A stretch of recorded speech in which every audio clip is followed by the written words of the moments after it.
Untuk membahas kasus ini lebih dalam, kita sudah terhubung dengan Ibtu Desi Triana, Kasih Humas Polres Bogor, dan Luluwatul Cizana, pengamat sosial psikologis dari Universitas Gadjah Mada.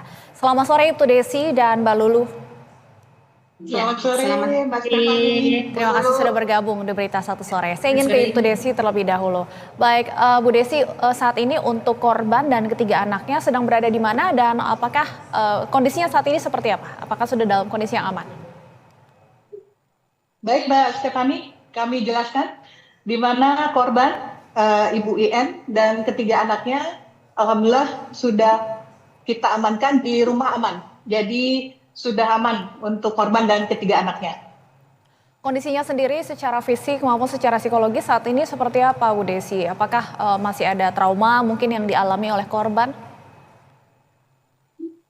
Baik, betul. Dari pihak korban IN, karena tadi malam setelah dilaksanakannya visum, sudah dibawa ke unit PPA Satreskrim Polres Bogor, akan tetapi kondisi dari korban masih tidak stabil, belum full, jadi traumatiknya masih ada, jadi kita tunda untuk pemeriksaan BAP-nya, kemungkinan nanti dilanjutkan setelah korban siap untuk dimintai keterangan lanjutan, dan untuk keadaan ya masih traumatik. Masih trauma. Jadi masih dalam pendampingan KP3 Kabupaten Bogor dan juga diawasi oleh Kementerian Perempuan dan Anak. Baik, iya Mbak Lulu, tentunya kita tahu bahwa banyak sekali kasus KDRT yang korbannya takut untuk speak up. Ini mungkin satu dari sedikit kasus KDRT yang kemudian pada akhirnya korban berani untuk menyuarakan KDRT yang ia alami walaupun sudah bertahun-tahun dikatakan ya. Menurut Anda apa yang biasanya mendasari korban hingga akhirnya berani mengungkapkan KDRT yang ia alami? Ya, baik.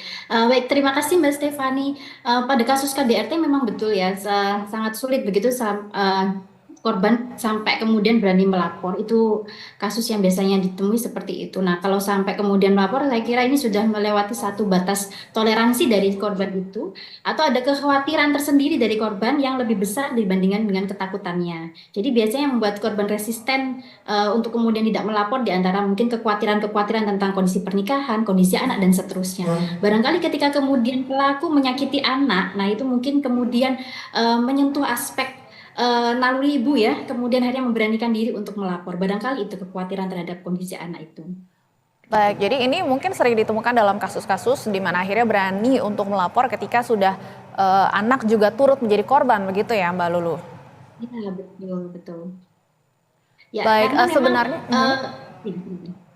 ya, monggo silakan. Ya Mbak Lulu, apakah Lanjutkan. sebenarnya apa yang kemudian bisa dilakukan oleh korban KDRT jangan sampai kemudian berlarut-larut seperti ini ya, sudah terjadi bertahun-tahun kemudian baru akhirnya berani melapor. Apakah seharusnya tindakan awal KDRT ini sudah harus menjadi warning begitu Mbak Lulu? Ya, betul ya. Saya sepakat bahwa tindakan KDRT pertama kali itu seharusnya sudah merupakan sebuah petunjuk awal begitu, bahwa ada potensi akan terjadi bentuk-bentuk kekerasan di waktu-waktu berikutnya begitu. Jadi tapi memang begini Mbak Stefani, untuk melapor sendiri biasanya itu agak maju mundur gitu ya. Saya sampaikan tadi ada resistensi yang begitu luar biasa begitu bagi sosok terutama istri ya, yang di budaya patriarki kita itu biasanya ada sebagai subordinat begitu. Kemudian ada kekhawatiran gitu ya, terutama tadi yang tentang pernikahan dan juga kondisi anak serta finansial. Ya, biasanya orang ketidakmandirian finansial itu juga merupakan salah satu faktor yang menghambat kemudian seorang perempuan berani untuk memutuskan rantai KDRT tadi begitu. Baik, saya ingin kembali ke Ibtu Desi. Bu Desi, dari keterangan tersangka mengatakan bahwa melakukan KDRT karena ketahuan menonton film porno. Apakah sudah digali mungkin ada motif-motif lainnya? Baik Mbak, terkait pengakuan terakhir dari interogasi pemeriksaan pihak Satreskrim unit PPA Polres Bogor, memang pelaku ini tersangka mengaku sedang menonton video porno dan diketahui oleh istrinya, jadi memuncak kemarahan si suami. Untuk motif lainnya masih kita dalami, kita lakukan pemeriksaan lanjutan Mbak, karena memang pelaku ini sudah kita tetapkan sebagai tersangka, akan tetapi untuk masa penahanannya untuk kita tetapkan, makanya masih dilakukan pemeriksaan lanjutan, pendalaman lebih lanjut. Apakah motif terkait menonton video porno ini juga sudah dilakukan pengecekan silang, Bu, kepada korban? Masih kita lakukan penyelidikan, pendalaman, seperti yang dijelaskan juga pada saat tadi pagi rilis Bapak Kapolres Bogor, AKBP Rio Wahyu Anggoro SA SIK MH, menjelaskan bahwa dari video di handphone masih dalam proses penyelidikan pihak Barreskrim. Baik, iya Mbak Lulu, keterangan dari pihak kepolisian dan juga dari video yang beredar memang terlihat ada cekcok ya sebelum kemudian KDRT terjadi. Sebenarnya ada tidak sih sinyal yang bisa dilihat begitu ya akan ada perilaku KDRT dalam rumah tangga sebelum menikah mungkin? Ada tanda-tanda yang bisa dilihat oleh para calon yang akan menikah? Ya, biasanya perilaku KDRT ini terjadi ketika ada ini ya rasa superioritas, kemudian ingin mengontrol dari pasangan. Nah, ini sebenarnya sudah bisa terlihat juga di masa pranikah. Nah, sebaiknya kita sudah mulai mengidentifikasi selama ini perilakunya seperti apa. Misalnya ketika ada pertengkaran atau ketika ada misalnya ada hal-hal yang tidak kesepakatan antar pasangan, bagaimana reaksi pasangan gitu. Jadi kalau misalnya sudah ada bentuk emosi meninggi gitu ya, temperamennya terlihat begitu, kemudian ada perilaku tindakan-tindakan fisik, nah ini sudah merupakan suatu warning gitu. Karena memang kadang-kadang orang itu berpikir nanti setelah menikah akan berubah atau suatu waktu akan berubah, padahal pelaku KDRT kadang-kadang juga itu disebabkan oleh salah satu bentuk kepribadian, kecenderungan kepribadian, atau mungkin proses belajar selama ini gitu ya. Kadang-kadang mungkin mereka berasal dari latar belakang keluarga yang menunjukkan perilaku abusif gitu. Iya, tadi sudah disampaikan juga korban hingga saat ini juga masih mengalami trauma ya, Mbak Lulu. Dampak seperti apa sebenarnya bisa terjadi pada korban KDRT?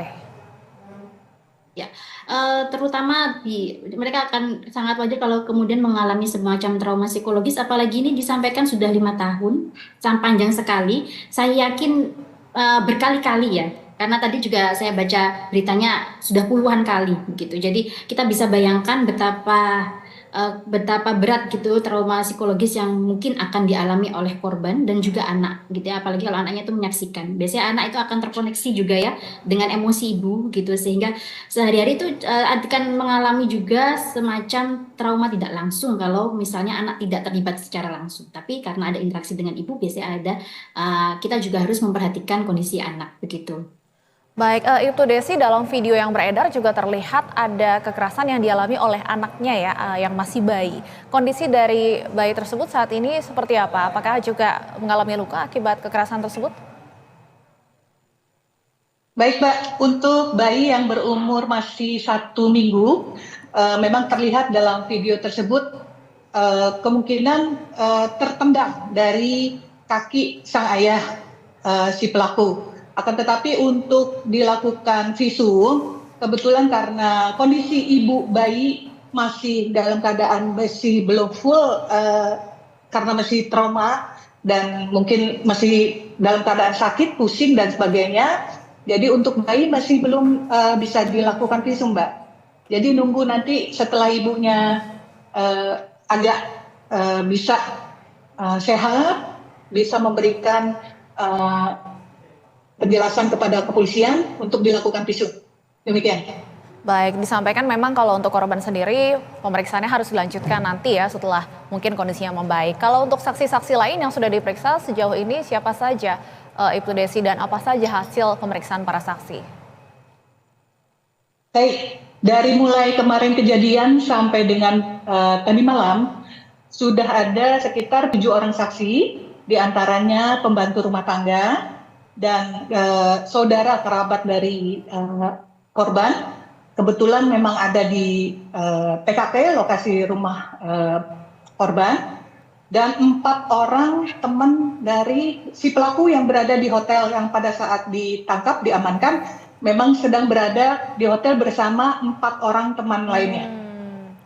Jadi 7 orang jumlahnya semua. Baik, Mbak Lulu, terakhir apa pesan yang ingin Anda sampaikan kepada para korban KDRT? Saya yakin di luar sana masih banyak korban KDRT yang mungkin belum berani speak up ataupun melaporkan kekerasan yang mereka alami. Baik, baik, pesan untuk barangkali ya perempuan-perempuan di sana yang mengalami KDRT adalah jangan berpikir jangka pendek, berpikirlah jangka panjang begitu.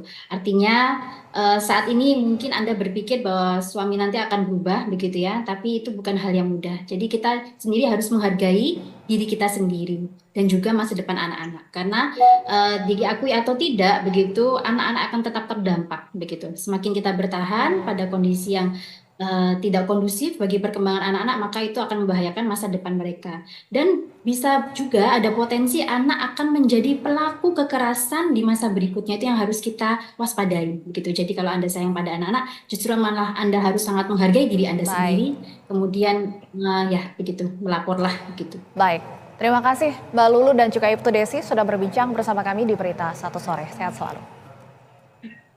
Selamat sore.